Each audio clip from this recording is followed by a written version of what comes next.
بدکار عورت کی سچی توبہ۔ بنی اسرائیل میں ایک عورت تھی جو بہت بد کردار تھی۔ اللہ تعالیٰ نے اس کو حسن و جمال خوب دیا تھا اور وہ بدکار بھی انتہا درجے کی تھی۔ پوری بستی کے ساتھ اس کے تعلقات تھے۔ وہ اتنی مالدار ہو گئی کہ اس نے اپنے لیے بڑا محل بنا لیا تھا اور ایک تخت بنوایا، اور وہ بن سنور کر ملکہ کی طرح تخت پر بیٹھتی تھی، اور اس کے ساتھ غلط تعلق رکھنے والے پورے شہر کے امراء تھے۔ اس کی زندگی ایسے ہی گزر رہی تھی۔ ایک مرتبہ کیا ہوا کہ وہ اپنے گھر کا دروازہ کھول کر تخت پر بیٹھی تھی کہ قریبی کسی اور بستی کا نوجوان تھا جو نیک تھا، عبادت گزار تھا۔ وہ ادھر سے گزرا اور گزرتے ہوئے اچانک جو اس کی نظر اٹھی تو اس عورت پر جا پڑی، اور اس عورت کی ایسی تصویر اس کے دل میں چھپی کہ وہ آگے تو چلا گیا مگر اس کا دھیان ادھر ہی بھٹک گیا۔ پھر وہ مراقبے میں، ذکر میں، تسبیحات میں، تلاوت میں جب بیٹھتا تو اس کا دل ہی نہیں لگتا تھا۔ اس نے روزے بھی رکھے لیکن خیال نہ نکلا۔ اس نے اپنے آپ کو تکلیف بھی پہنچائی، کئی دن اپنے آپ کو بھوکا پیاسا بھی رکھا مگر اس کے دل سے خیال نہ نکلا۔ حتیٰ کہ ایک دن اس نے سوچا کہ جب اس خیال سے میری جان چھوٹتی ہی نہیں تو میں جاتا ہوں۔ چنانچہ اس کے پاس جو تھوڑا بہت سامان تھا وہ اس نے بیچا، اور اس نے اتنے پیسے تیار کیے جتنے سے وہ بدکار عورت اپنے پاس آنے کی اجازت دیتی تھی۔ وہ اس عورت کے پاس آیا اور اس کو پیسے دے کر اس کے پاس چارپائی پر بیٹھ گیا، بات چیت کرنے لگا۔ اچانک بات چیت کے دوران اس کے دل میں یہ خیال آیا کہ اللہ کی عبادت میں اتنے سال گزارے ہیں، آج میرے اللہ مجھے اس غیر محرم کے ساتھ بیٹھے ہوئے بھی دیکھ رہے ہوں گے۔ بس یہ خیال دل میں آیا تو اللہ کا درد دل پر غالب آ گیا اور نوجوان کانپنا شروع کر دیا۔ عورت اس سے پوچھتی ہے کہ تم کانپ کیوں رہے ہو؟ تمہارا چہرہ کیوں پیلا ہو گیا ہے؟ اس نے کہا کہ بس میری طبیعت ٹھیک نہیں۔ اس نے کہا کہ پھر تم جس مقصد کے لیے آئے ہو وہ مقصد پورا کرو اور جاؤ۔ اس نے کہا نہیں۔ وہ بڑی حیران ہوئی کہ آج تک میں نے اپنی زندگی میں کوئی ایسا مرد نہیں دیکھا جو میرے قریب اس طرح چارپائی پر آ کر بیٹھے اور پھر برائی کیے بغیر چلا جائے۔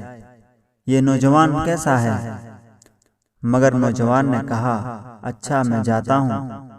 اس نے کہا تم کون ہو؟ کیا ہو؟ اس نے بتایا کہ میں اس نام کا بندہ ہوں، اور میرے دل میں یہ خیال آ رہا ہے کہ میں نے اتنی عمر مصلی پر بیٹھ کر گزاری، آج میرا اللہ مجھے تیرے ساتھ بیٹھے ہوئے دیکھ رہا ہے۔ بس اس کے بعد اس نوجوان کی آنکھوں میں آنسو آ گئے اور وہ چل پڑا۔ تو اس عورت کو جو تھوڑی دیر کی صحبت اس نوجوان کی نصیب ہو گئی، اس کی برکت اس کو مل گئی۔ چنانچہ عورت کے دل میں خیال آیا کہ یہ کنوارا نوجوان اتنا اللہ سے ڈرتا ہے جبکہ اس نے گناہ بھی نہیں کیا، اور میں تو سارا دن اور ساری رات گناہوں کا مرتکب ہونے والی ہوں، میں تو خدا سے ڈرتی ہی نہیں۔ اس کے دل میں شرمندگی پیدا ہوئی، ندامت آنے لگی کہ کروں تو کیا کروں۔ دل میں خیال آیا کہ اچھا چلتی ہوں اور حضرت موسیٰ علیہ السلام سے پوچھتی ہوں کہ کیا میرے لیے بھی توبہ کی کوئی صورت بنتی ہے۔ وہ اپنے گھر سے نکل کھڑی ہوئی۔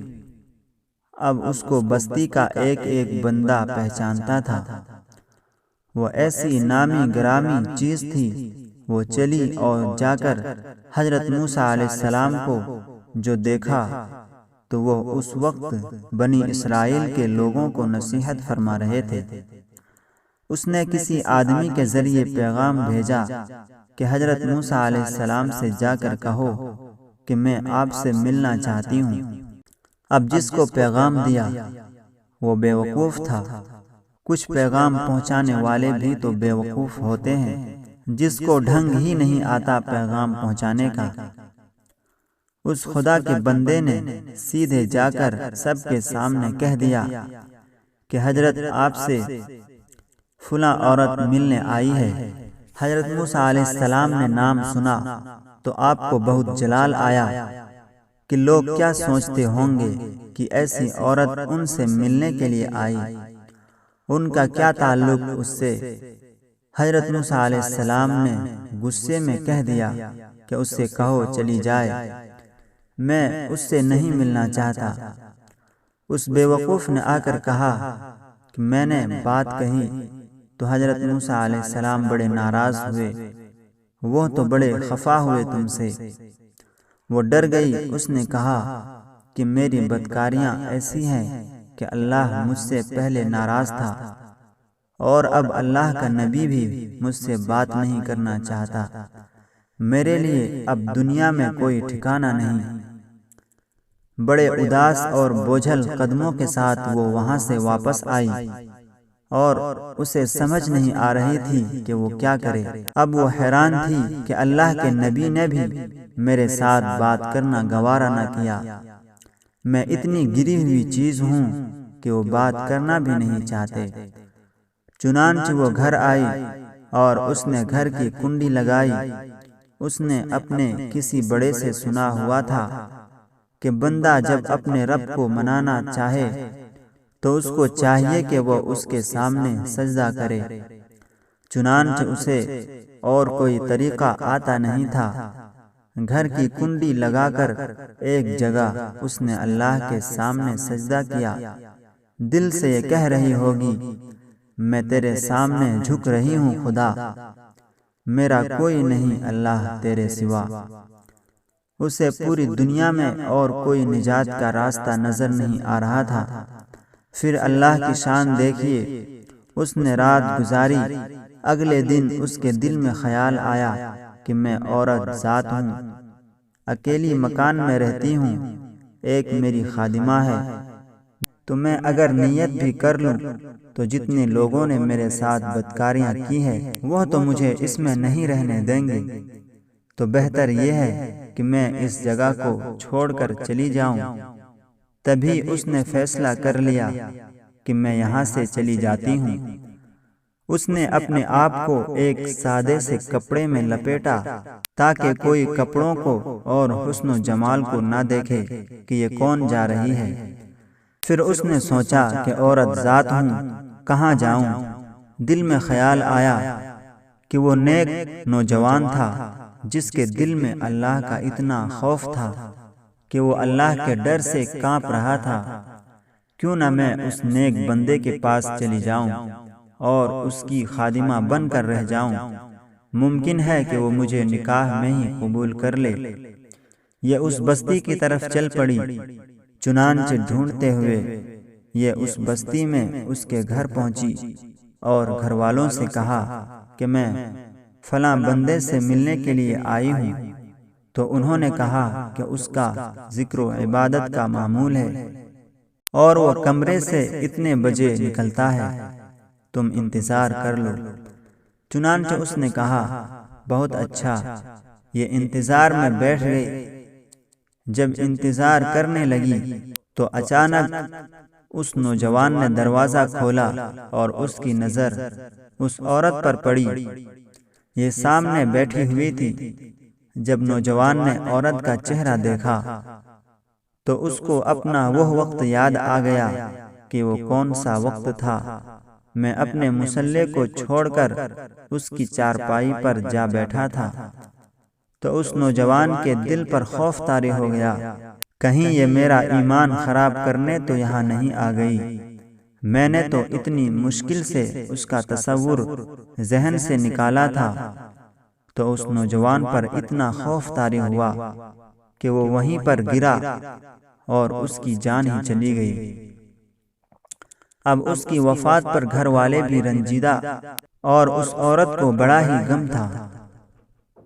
خیر 3 دن کے بعد اس عورت نے اس کے گھر والوں کو بتایا کہ میں نے تو اس نیت سے آئی تھی، تو انہوں نے کہا اب وہ تو اس دنیا سے چلا گیا، اس کا ایک بھائی ہے، اگر تم مناسب سمجھو تو ہم اس سے پوچھ لیتے ہیں، اگر وہ تمہارے ساتھ نکاح کر لے تو تم اس کے ساتھ نکاح کر لو۔ اس نے کہا ٹھیک ہے۔ جب بھائی سے پتہ کیا تو اس نے کہا ٹھیک ہے، اگر پہلے یہ ایسی عورت رہی ہے اور اب توبہ کی نیت کر چکی ہے تو میں اس کو اپنے نکاح میں قبول کر لوں گا۔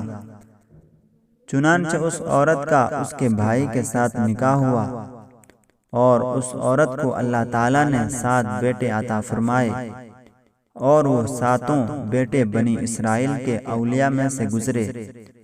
ایسی بدکار عورت بھی اگر توبہ کرتی ہے تو اللہ تعالیٰ اسے 7 ولیوں کی ماں بنا دیتے ہیں۔ اگر آپ کو یہ ویڈیو پسند آئی ہو تو لائک کریں، شیئر کریں، سبسکرائب کریں۔ شکریہ۔